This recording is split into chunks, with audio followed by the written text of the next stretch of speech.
Vou fazer algumas considerações importantes sobre peso e balanceamento a partir de agora, considerando que você vai pesar uma aeronave mecânica no futuro. Eu vou te dar tudo o que você precisa entender aqui, basicamente, sobre o peso e balanceamento, antes da gente ir para os cálculos, que eu já disse, ficou para a próxima.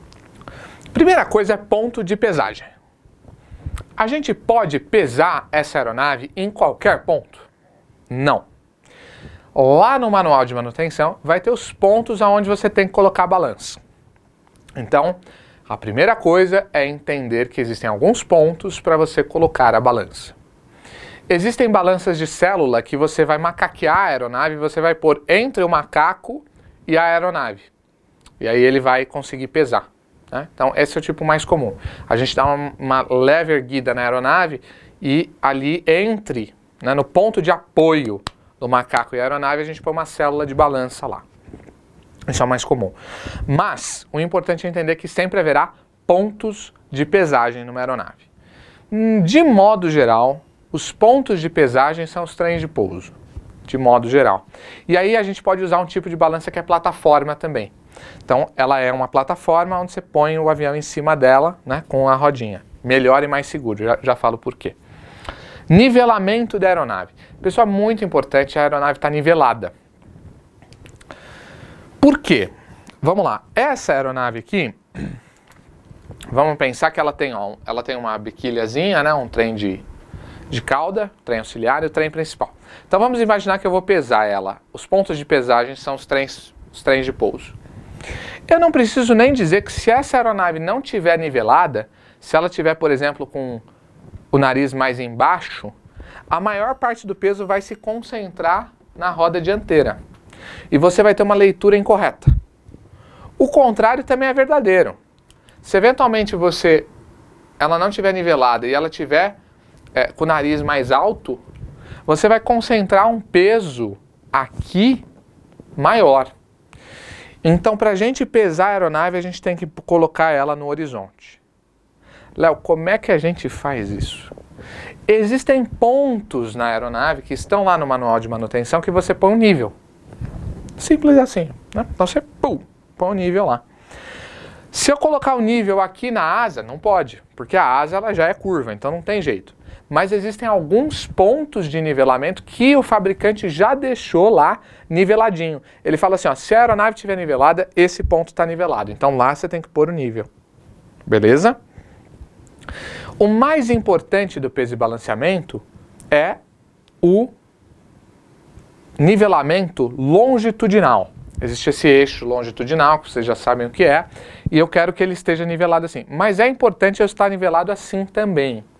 Porque eu tenho um trem de pouso na direita e um trem de pouso na esquerda. Se eventualmente eu deixar a aeronave desnivelada, eu posso jogar mais peso incorretamente lá na esquerda, ou mais peso na direita. Mas isso não é tão importante. Mas o correto é a gente nivelar a aeronave nos dois eixos, tanto no longitudinal, que é fundamental, quanto no lateral. Beleza? Tranquilo? Por que é muito importante a gente nivelar? Porque senão nós vamos ter uma leitura incorreta. Se a gente não nivelar esse avião, a gente vai acabar tendo uma leitura incorreta, maior ou menor. Então, temos que nivelar. Como que a gente nivela? Nos pontos de nivelamento, a gente põe o nível. Nível bolha. Normal. Muito confiável. Beleza? E aí tem uma outra questão, que é muito importante, pessoal, que é vento. Vento. É isso mesmo, vento. O vento pode atrapalhar a nossa leitura. Por que o vento pode atrapalhar a nossa leitura? Essa asa aqui, ela foi projetada para que quando o vento passe nela, ela produza sustentação, faça o avião subir. Mesmo que seja um vento fraco, quando ela está passando aqui, ela está produzindo uma sustentação fraca. Ou seja, ela está produzindo uma força para cima, o que vai gerar uma leitura incorreta, menor do que deveria. Então, se esse avião pesa, sei lá, 800 quilos, e eu estou gerando aqui 30, 40 quilos de força, porque é um ventinho pequeno, ele vai pesar menos aqui embaixo. Então, o vento, ele vai tirar a nossa precisão. Por isso, a gente costuma fazer isso em local fechado, hangares. É o mais adequado. E tem uma segunda questão do vento, que na verdade é primária, tá? Que é a segurança. Quando você macaqueia uma aeronave no vento, você está correndo um risco muito grande de vir uma rajada e derrubar essa aeronave. Eu conheci um caso na época que eu estava estudando mecânica, em que o mecânico ele era piloto também, o próprio avião, ele foi pesar, foi macaquear, não sei se foi pesar ou foi macaquear, não me lembro, porque isso já faz um bom tempo. Ele macaqueou, veio uma rajada, o avião caiu em cima dele, foi um acidente grave. Ele ficou paraplégico. Então, a gente tem que tomar muito cuidado ao macaquear a aeronave sob condição de vento. É terminantemente proibido? Não é. Assim, com vento forte é óbvio.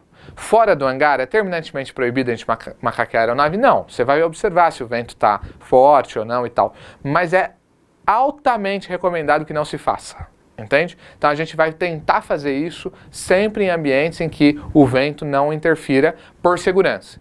E num segundo lugar, para a gente ter uma leitura adequada aqui do vento. Beleza? Então vamos lá. Pontos de pesagem. Geralmente são nos trens de pouso, mas pode não ser.